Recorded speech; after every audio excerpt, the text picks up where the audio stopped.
everyone. It's the first of our open to all webinars for 2024.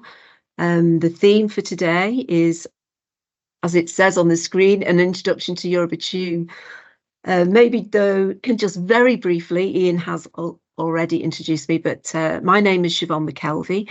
I am the current Director General of Eurobitume, and this is I'm now entered my 6th year in the role.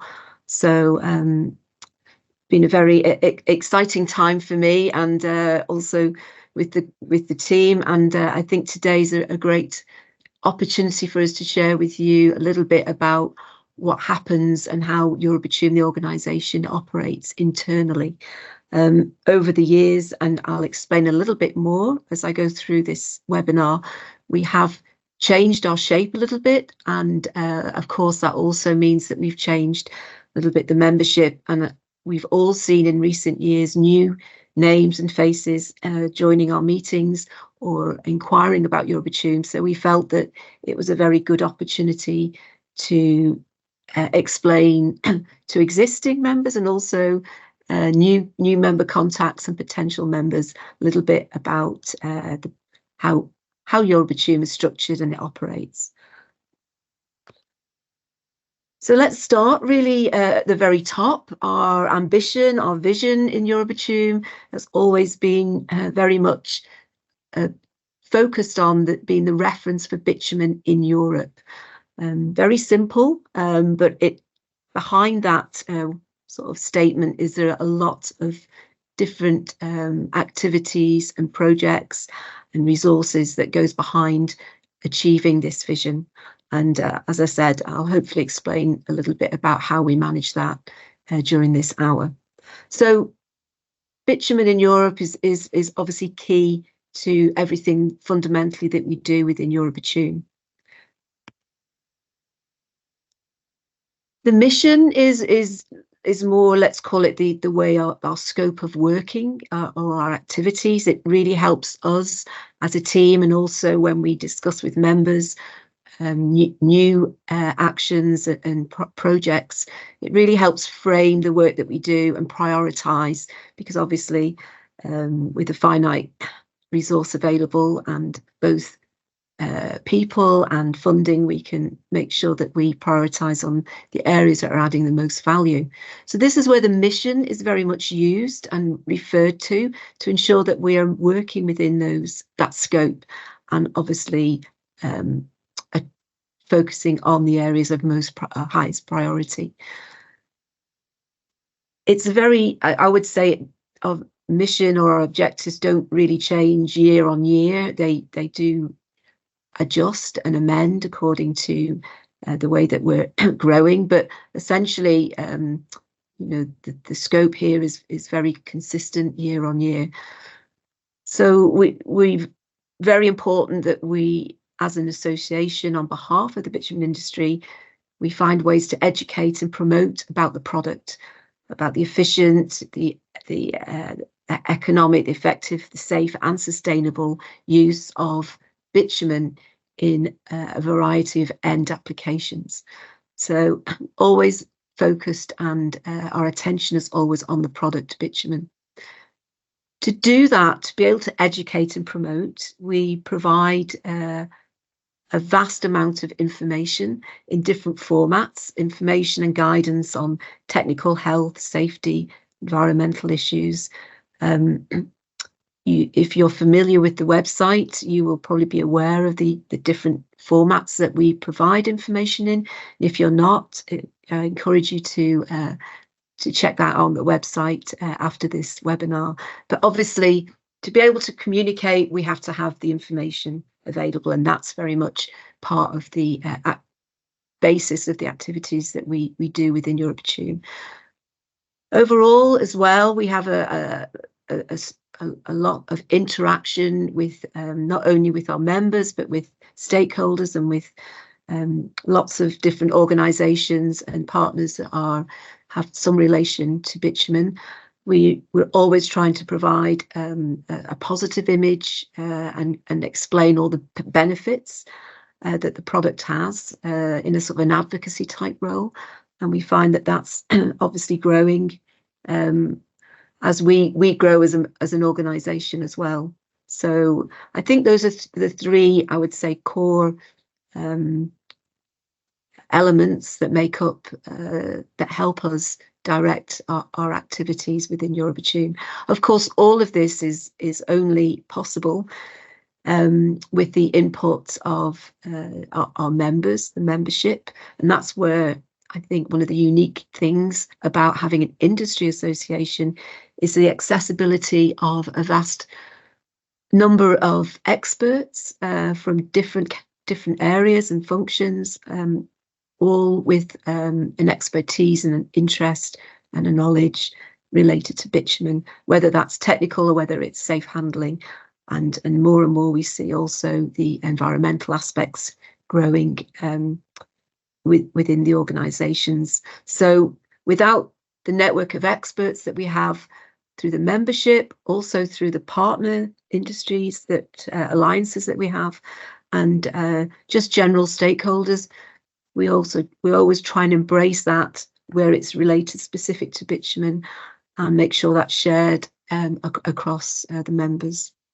So I can't really reinforce that point strong enough, because I think it's one of the very unique things that Eurobitume can offer as opposed to individual companies.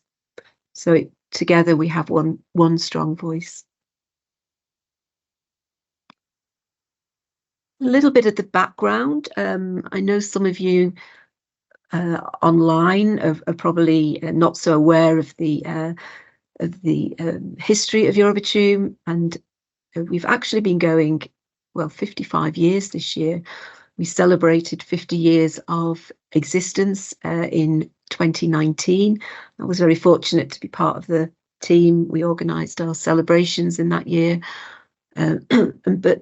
So the message really is it's not new. It's been going for a number of years, but I think for today, I think the focus should really be on the immediate past, which was maybe the last 6-7 years ago, from January 2016 to December, the end of last year.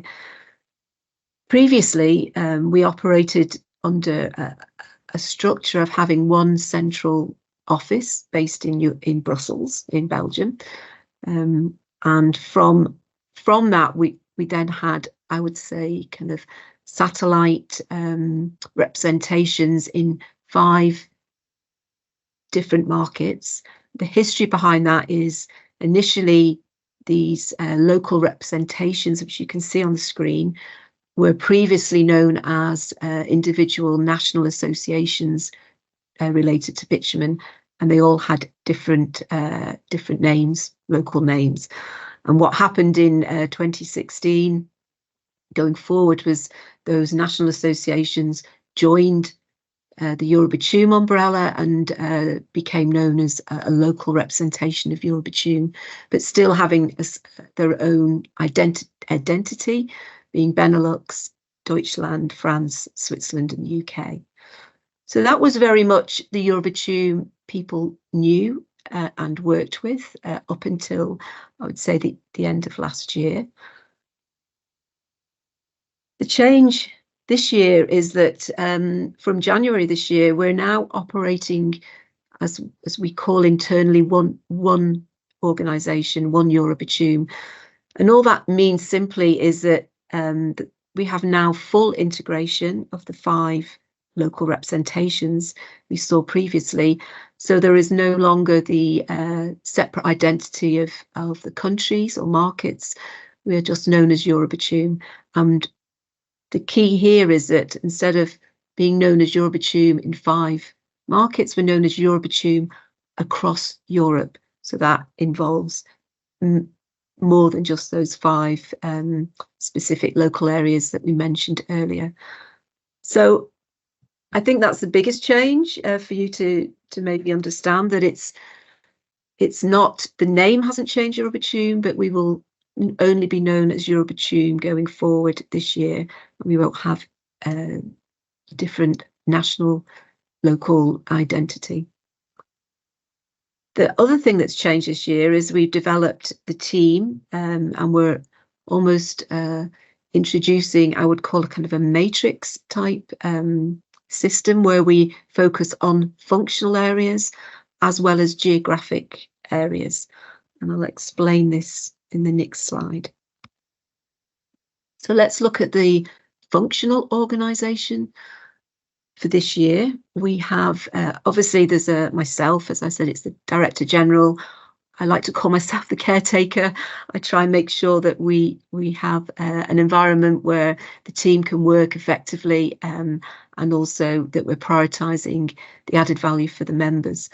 So the functional areas that we've identified that are important to members have been the HSE, which is now led by Anya, who I know is online. We have the technical lead, which is led by Ian, who you heard just earlier. We have what we call a general manager now in type role in Eurobitume with Jean-Michel. Jean-Michel has been very much the focal point in France for many years. I'll explain that in the next slide. But for now, the vast experience Jean-Michel has developed, we're going to make sure we embrace during this year. And Jean-Michel will help me very much in the transition into this new organisation going forward. We've identified 2 new functional areas that we want to we're going to create within the team, and that is a sustainability lead, which is under recruitment at the moment. I'm hoping very much that I can introduce somebody in that role before the end of next month. And certainly they will be in place by the 1st of June. And we also have an open position to recruit for a marketing and membership manager. Ultimately, that will be the team in 2024. We currently outsource our office support. Some of you who are familiar with Eurobitume may have seen the name Veronica. She is our lady that helps us manage all the sort of admin and office administration support services. And we also have again, outsource some communication support. We have suppliers for the website. We have journalists and writers for news articles, etc. So that's all at the moment done outside of the immediate team. But we work very close together. So that's why I've included them on this chart. So a fairly flat structure, purposely, because we're a small team, and everybody, although we have a specific role, we share everything together. Every couple of weeks we have update meetings, and we share a lot of what's going on in the different functions, so that we just keep up to date with progress. There's one other thing that I should mention. It'll come on the next slide, actually, because we do have another person that's very active in the team, and I'll mention Max when I go on to the next slide.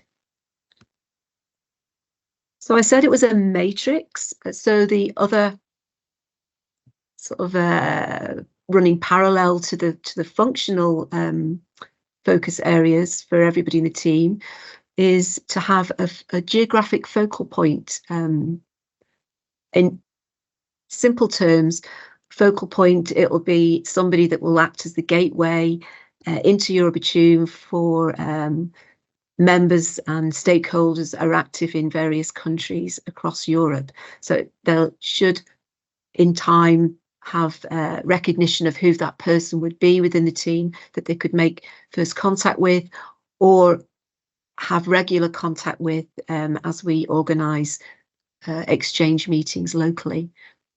So the countries that are in bold in this table are, you'll probably realise, are the existing or the previous local representations that we were working with and coordinating with up till the end of last year. They are our priority this year to ensure that we have a smooth transition into this new one organisation concept. So for that reason, we've dedicated or focused our efforts to make sure that is up and working well during this year before we extend further into other countries or markets. So starting on the left, we have Anya, who was already the local representation manager in Germany or Deutschland, continues to be that focal point and also takes on Switzerland this year. And that I know is already running very well. Anya has already been active in a couple of meetings locally there already this year. Ian, who was previously the UK local representation manager, has obviously continues that. We've also obviously included Ireland in that. We have some new members recently that are based in Ireland, and obviously it makes sense for Ian to add that to his portfolio. And Ian will also is working with Max van der Veveren, who was the previous local representation manager in our team last year for Benelux. So in the new organisation, Ian this year becomes the focal point for Benelux, but very importantly, Max is still working with Eurobitume. He's on a consultancy support basis, offering very important experience and important support to us in the Benelux region. For the early part of this year, we have a big event coming on the 20th of March. And I know Max is very in the middle of all that, making sure that's successful, and we'll discuss how we work in the future going forward. But very much not to forget that Max is still in existence within the Eurobitume structure, let's say, or organisation, but as on a consultancy basis. And then we move to Jean-Michel. Jean-Michel, as I mentioned earlier, has been known for many years as the Eurobitume France local director or manager for the local representation. And Jean-Michel continues that role currently. There will be a change when we recruit the sustainability lead. All the functional leads will have geographic representation or focal points. So the sustainability lead will have France as their first and main focal point for 2024. So Jean-Michel will be very active in helping the transition and handover of that during the second half of this year, or at least over summer up till autumn. So everything's in place. We have got, as I said, the processes are in place to make things work under this matrix. You'll see some of the countries there as examples of where we'd like to extend in the near future. If things work well, we may even start to see that happen towards the end of this year. But as I said, the focus very much is on prioritising the previous local representations. And then we have a plan to start to work across other European countries where we have a lot of activity through our members, and to build up a relationship and a presence and a profile of Eurobitume as well.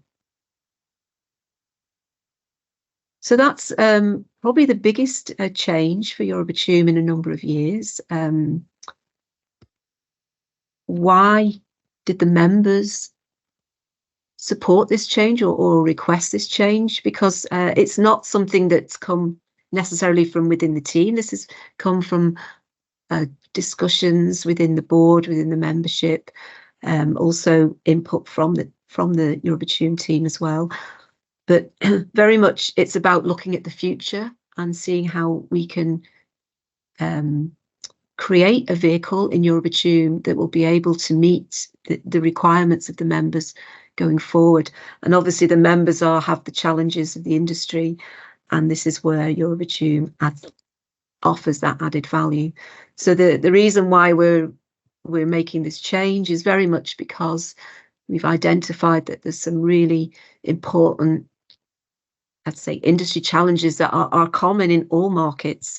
They may differ slightly, maybe in certain regulations or But if you look on a very high level, the health, safety, the sustainability, promotion, the technical, there's a lot of industry challenges that we're all facing across Europe. So we needed to have a strong focus on functional areas so that we can make sure we're understanding the direction and the trends that are happening. I think the organisation is hoping to offer, obviously, dedicated leadership. As I said, this matrix will show you easy points of contact, either for functional questions or for geographic areas, who to approach with a question or an idea, or just a general exchange. So we're hoping very much to promote this kind of dedicated leadership table or matrix during the year, and as well, obviously, to members, but to stakeholders are very important as well. They play a large part in the work that we do. So, I mean, like everything, we're always looking for ways to improve our efficiencies, to optimize the decision making, streamline, etc. The consistent messaging that we have as one organisation. So there's a lot of expectations from having this different structure of the organisation, and we're looking for this year to see how much of that we can be successful in, and maybe at the end of the year review if there's some things that we have to maybe rethink or change in any way. But for sure, this is the first year that we would say is the full year of full transition, and this is how we will work going forward and review at the end.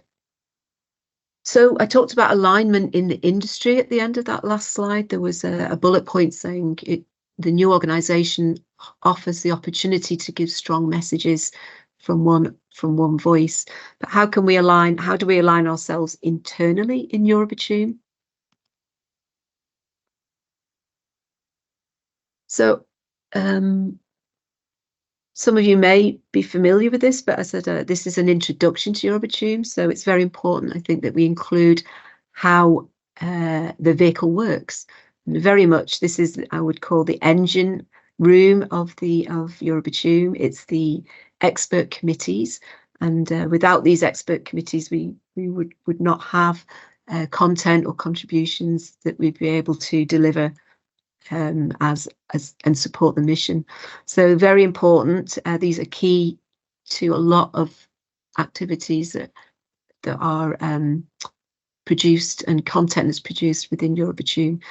So we have, I would say there's four expert committees. I know there is one that's called a steering group, but I think if we're being, let's look at it from a high level, we would say there was 4 expert committees within Eurobitume. There's the PR and Communication Committee, which is very focused on how to deliver some of the material that's produced within the health and safety, the HSE committee, and the technical committee, and also, as I said, this advocacy role of making sure that Eurobitume and bitumen is heard in the outside world, outside of the bitumen industry. We also have the HSE committee, which under that umbrella, there is a subcommittee called the Safe Handling of Bitumen as well. So they both come under that area of health, safety and environment. Both very, very active, and produce a lot of material, again, to support this promotion and education and guidance of best practice. Technical committee, again, very busy, similar objectives to discuss and align an industry positions on various issues, and also to produce guidance and information documents. The last one there in the box, the Bitumen Sustainability Steering Group, as I said, is not strictly a committee, but it does have terms of reference, and it's been going now about 5-6 years, so it's a long-standing steering group may in future become a permanent committee. And that, as I said, was introduced directly as on request from the members, as we saw that issues about sustainability were increasing on agendas of all our meetings.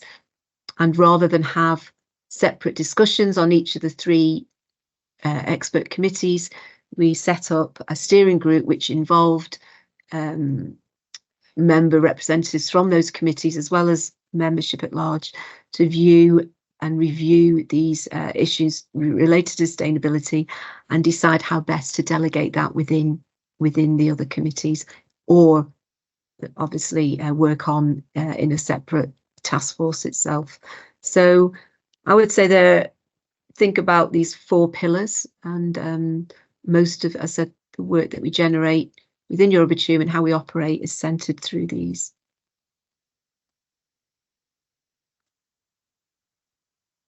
A little bit, just high level, just to give you a little bit of information of how the committees operate. Well, members can volunteer their candidature for any of the committees at the moment. We may look at having a more formal process going forward, but as we grow in number of members, it also becomes proportionally we're growing in the number of member representatives on the committees. But the current way that we work is members are volunteer to join certain committees. We nominate or elect a committee chair every 2 years. Is the usual tenure for a chair. Obviously, there's exceptional circumstances, but I would say on the usual length is a 2-year.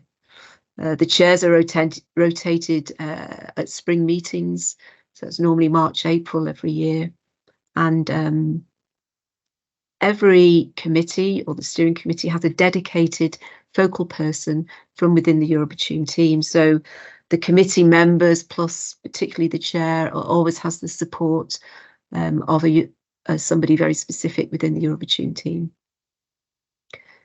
Some of the projects that are maybe very specific in nature, they can be taken out of the general committee and progressed by setting up a specific task force which reports back into the main committee. It could be for a number of reasons.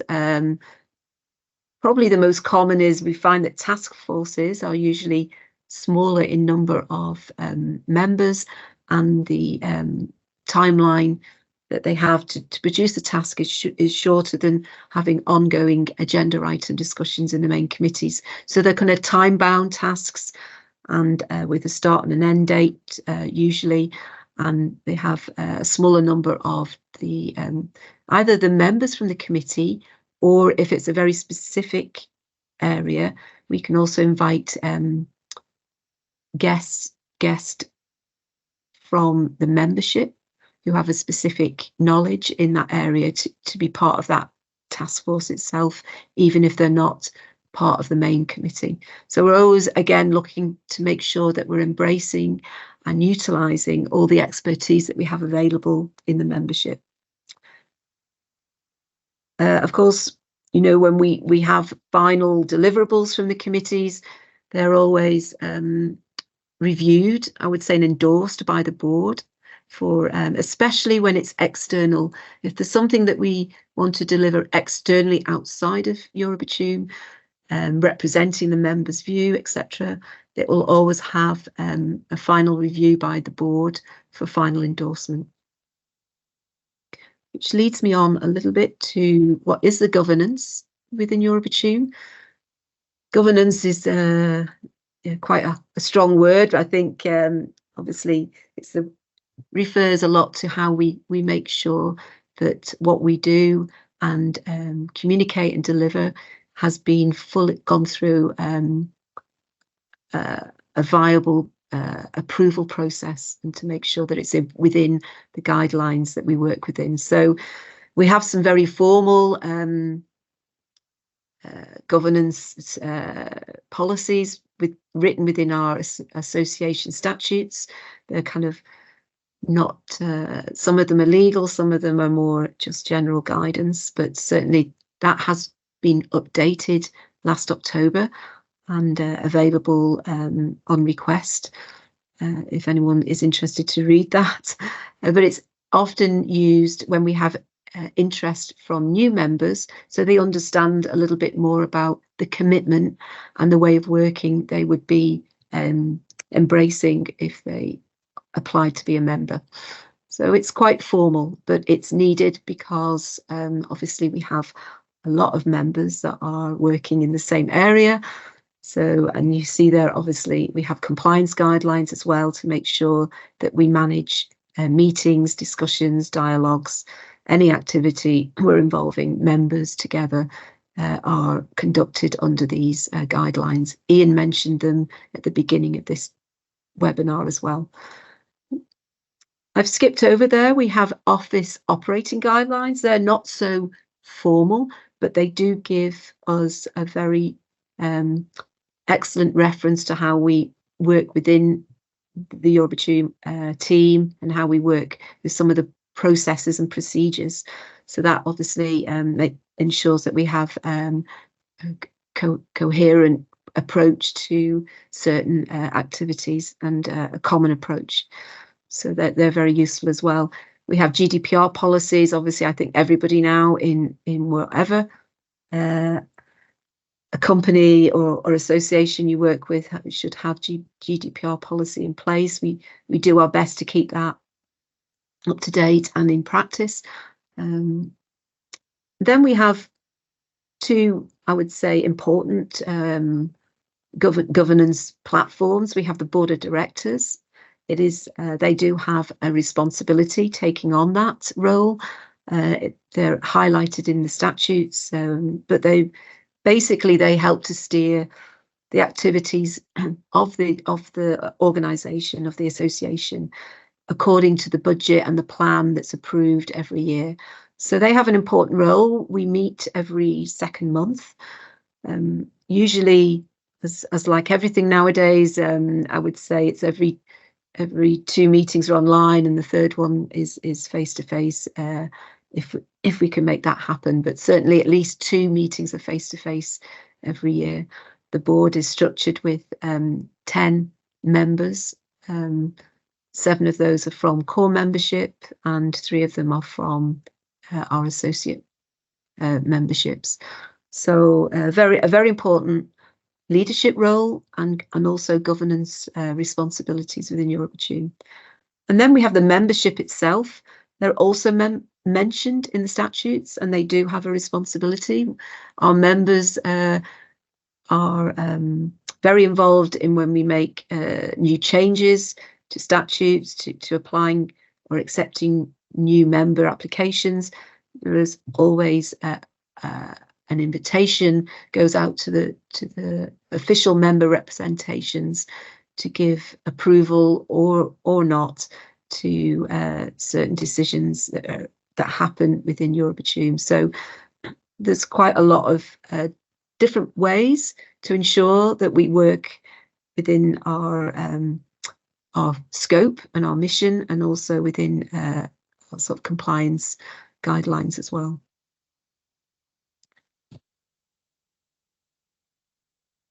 Membership, I just mentioned, and here's just an overview. It was obviously in the little loop at the beginning, but this slide's not moving now. Just to explain, we have two main types of membership. We have core members and non-core members.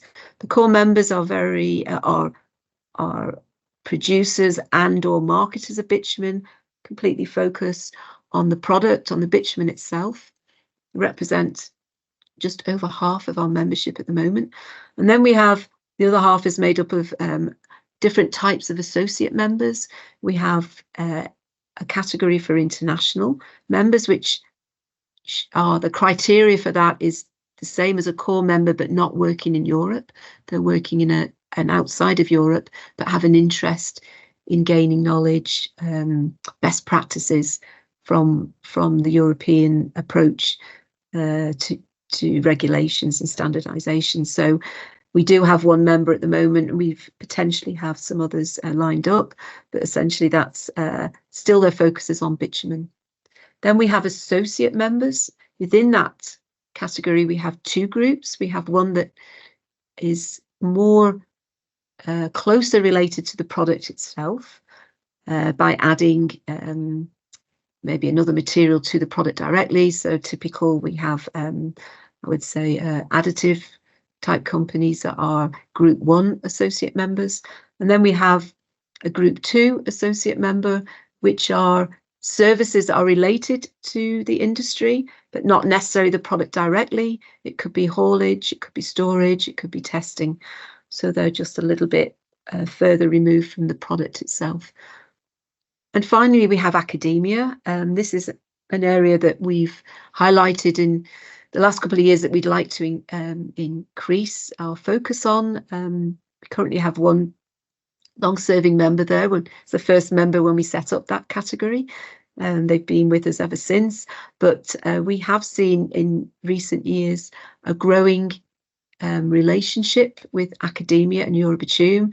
We launched recently, or 2 years ago now, academia webinars similar to this, where the institute itself is hosted by Eurobitume, and they present their current research projects to our membership. So it's a very much kept internal within the Eurobitume membership and the academia institute itself. So we're hoping to see that increase and be demonstrated by maybe an increase in our partners that we can display on our membership page on the website. So one last thing about the membership, it's 32, I think, at the moment. But if I think back to maybe just over 10 years ago, before we had the first restructure, which, if you remember, I mentioned was about January 2016. Prior to that, we had probably, it was more like 10 members, if I can give you an example, to give you a kind of some perspective on how much Eurobitume has grown over the last 10 years. So, and obviously with that, we're also adapting the way that we work with members, and partly was driven as well this new organisation that we've launched in 2024.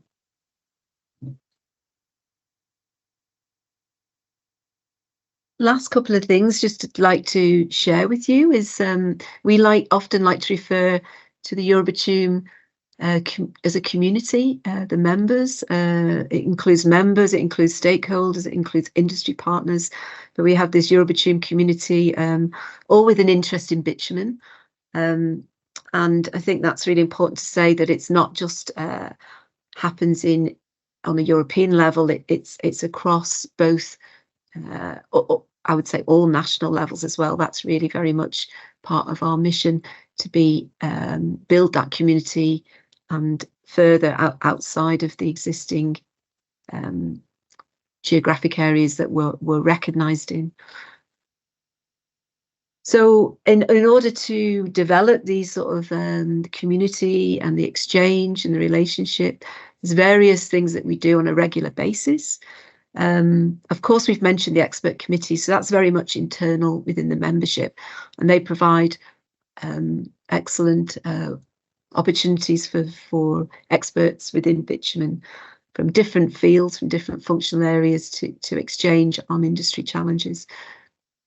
We're also routinely having regular updates and exchanges in local markets to make sure that we're understanding what's happening there, what's changing, what's being introduced, so that we make sure that we keep a good view across Europe, and where needed that we bring that information into the central committees, and it's very often shared as very important information.